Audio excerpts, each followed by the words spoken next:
Hi, and thanks for logging on to the Daily DVAR Halacha. And here's a brand new halacha for you, and it's for Thursday, the 31st day of December. Here we go. Today's halacha is about kazayas, an olive size of food. The basic halacha is this: whenever you're going to eat a food like an apple, you always make a bracha of like borei pri ha'etz before you eat the apple. No matter how little you're going to eat, you always make a bracha before you eat something, no matter how small the amount will be.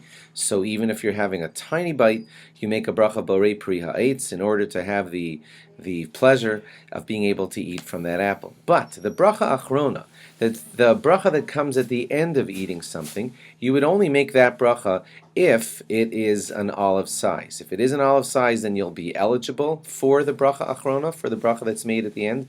And if it was less than an olive size, then you're not eligible. And if you wanted to be like extra frum and said, well, I'm going to make the bracha anyway, you're not even allowed to. If you had an amount that's too small, then you're not allowed to make a bracha after that food. And you only make it if you have a size that's considered an olive size. Then you would make the bracha afterwards. Now, I'm going to give you one example. For example, an olive size in peanuts is 30 peanuts, according to Rabbi Bodner, who wrote a whole book on the sizes of olive for all the foods. So 30 peanuts is considered one olive size. If you knew that you were going to eat 30 peanuts, then you would make a bracha after eating all of the peanuts, because you had an olive size. If you had only 25 or 20 of them, then it would be problematic. It was too small and you could even be in a questionable zone, like it might have been enough and maybe it wasn't enough.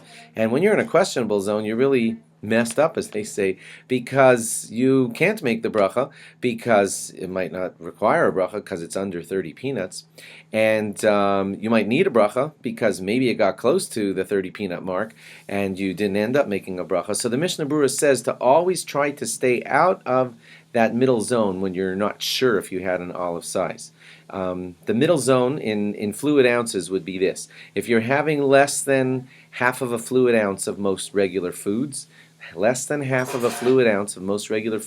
then you're certainly under the olive size, and you're certain that you won't need a bracha afterwards.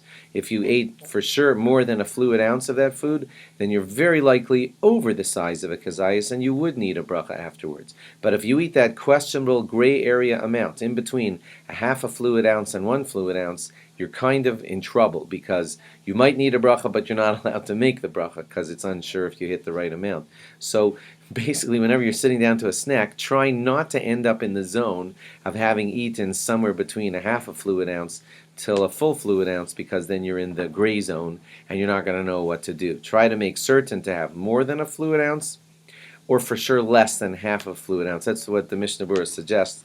Otherwise, you'll be in the questionable zone. And sorry to be so technical here, but there's one more thing to consider. You also only make a bracha achrona if you had, that's an after bracha, you only make that after bracha if you had that amount within a short amount of time. It's considered a chunky eating. That would be about 3 minutes. So if you had those 30 peanuts in a span of about 3 minutes, then you would make the bracha afterwards. But if you were slowly munching those 30 peanuts, and it took you a half an hour to eat them, then you wouldn't be eligible for a bracha afterwards. So I hate to make your snacks like have technicalities in them, but you got to know what you're eating, you got to know how fast you're eating it, and you got to know if you're over an olive size, so that you'll make the proper bracha afterwards. If you want to become an expert on this, there's an entire book on it. It's called the Kazayas book, and it's available in all the good Jewish bookstores. Thanks for logging on, and log on again tomorrow for more. Bye-bye.